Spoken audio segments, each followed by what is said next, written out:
आपको याद होगा कि आज से कई साल पहले एक नौजवान ने 6 बॉल पे 6 छक्का मारकर हिंदुस्तान के इतिहास के पन्नों में अपना नाम दाखिल कर लिया था।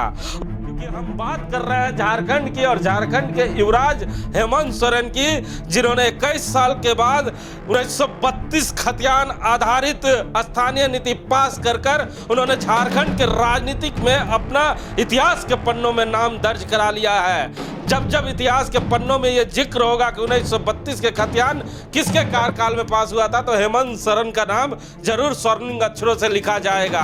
हम आपको बताएं कि कल ही कैबिनेट के बैठक में हेमंत सोरेन ने 1932 खतियान आधारित स्थानीय नीति पास कर झारखंड के लोगों को 21 साल के बाद खुशी बनाने का मौका दिया है और कल रात से ही पूरा झारखंड जश्न में डूबा हुआ है। हम सीधे आपको रांची लेके चल रहे हैं, क्योंकि अभी जो शिक्षा मंत्री हैं वो आदरणीय गुरु जी के घर पहुंचे हैं, जहां पर उन्हें शाल और गुलदस्ता देकर वो सम्मानित कर रहे हैं। तो सीधे हम गुरु जी के आवास आपको सबसे पहले लेके चल रहे हैं। खुशी मनाने का मौका लंबे समय के बाद मिला है और तमाम झारखंड के लोग खुश हैं। हमारे साथ इस समय राम नारायण शर्मा हैं, 2002 में भी इस आंदोलन के सहभागी रहे हैं, जेल भी गए हैं और लंबे समय तक आपने केस भी झेला है। शर्मा जी, आप कितने खुश हैं?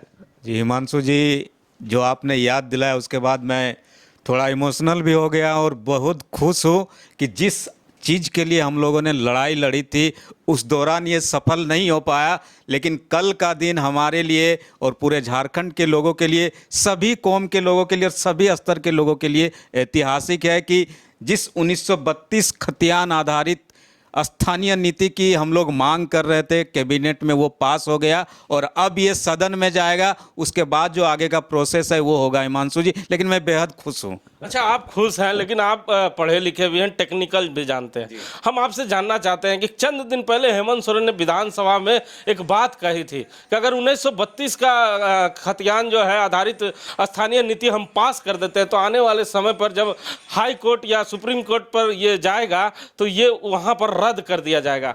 तो क्या लगता है आपको ये कि चंद दिन की खुशियाँ हैं? ये नहीं हिमांशु जी, ये सच है कि कुछ टेक्निकल चीज़ें ऐसी होती है जिसको कोर्ट में जाने के बाद, जब इस तरह के मामले अक्सर कोर्ट में जाते हैं और अगर आप सही तरीके से कानूनविद के सहायता के बगैर इस तरह की चीज़ों को पारित करते हैं तो उसमें दिक्कतें आती है। लेकिन मुझे लगता है कि अब जब परिस्थितियां बदली है तो उस चीज़ को भी दुरुस्त करके हेमंत सोरेन की सरकार और जो यहाँ के लोग हैं उसको पारित करेंगे और मुझे लगता है कि न्यायपालिका में भी इस पूरे मामले को पास करने में कोई दिक्कतें अड़चनें आने वाले समय में नहीं होगी हिमांशु जी। तो दिक्कतें नहीं होगी, लेकिन हम आपको सीधे अभी बोकारो के दुंदी बाग लेके चल रहे हैं, कांग्रेस के ओबीसी कार्यालय में, जहां पर जश्न मन रहा है। जश्न मनने का कारण ये दूसरा है क्योंकि कैबिनेट में कल एक और बिल पास हुआ है जिसमें हेमंत सोरेन ने ओबीसी को 27% रिजर्वेशन देने की घोषणा की है, जिसके बाद तमाम झारखंड में रहने वाले ओबीसी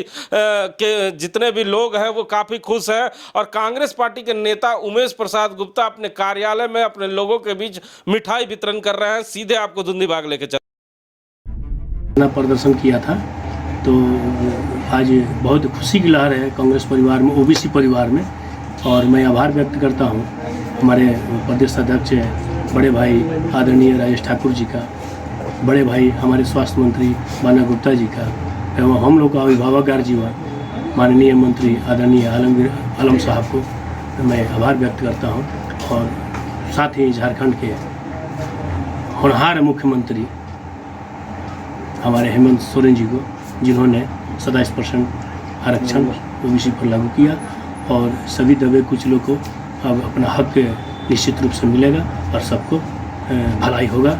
चलते हैं।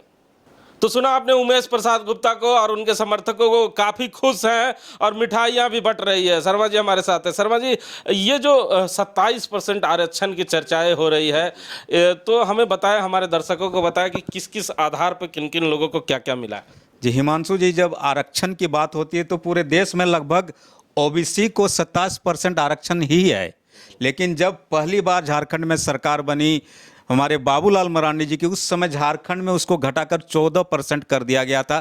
तभी से ओबीसी के लोगों में आक्रोश था और लगातार मांग हो रही थी कि जो हमारा हक है 27% उसको हमें दिया जाए। और अब लंबे समय बाद कल की कैबिनेट की जो बैठक है उसमें इस पर भी हेमंत सोरेन की सरकार ने और कैबिनेट ने मुहर लगाई कि झारखंड में अब ओबीसी को 27% आरक्षण मिलेगा और ये सदन में पास होने के बाद केंद्र सरकार को भेजा जाएगा। इसके साथ ही साथ आपको एससी के लिए 12% और एसटी के लिए 28% पर भी मुहर लगाई गई है हेमंत सोरेन की सरकार के द्वारा। इसलिए आप देख रहे हैं कि दुंदीबाग कार्यालय में कांग्रेस ओबीसी विभाग के जिला अध्यक्ष की अगुवाई में खुशियां मनाई जा रही है। हिमांशु जी, जो टेक्निकल लोग हैं वो रात से सोशल साइट पे बता रहे हैं कि यहाँ भी एक टेक्निकल पेच है। यहाँ भी जो सुप्रीम कोर्ट ने एक आदेश पारित किया था और कहा था कि 50% से ज़्यादा आप आरक्षण किसी भी राज्य में नहीं दे सकते।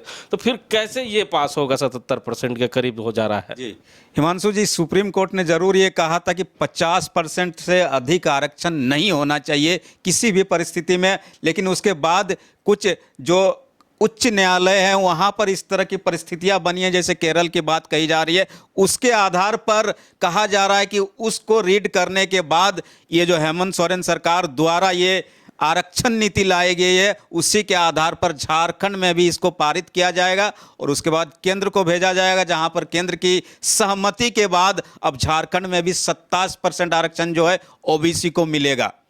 तो मिलेगा। अब आगे क्या होगा ये तो देखने की बात है, लेकिन पूरे झारखंड में खुशी का माहौल है। चाहे खतियान आधारित स्थानीय नीति पास की बात हो, चाहे ओबीसी की बात हो, तमाम मुद्दों पर जो हेमंत सरकार ने वादे किए थे चुनाव के दौरान, वो तमाम वादों पर धीरे धीरे मुहर लगाते जा रहे हैं और राजनीतिक दल को खामोश किए जा रहे हैं।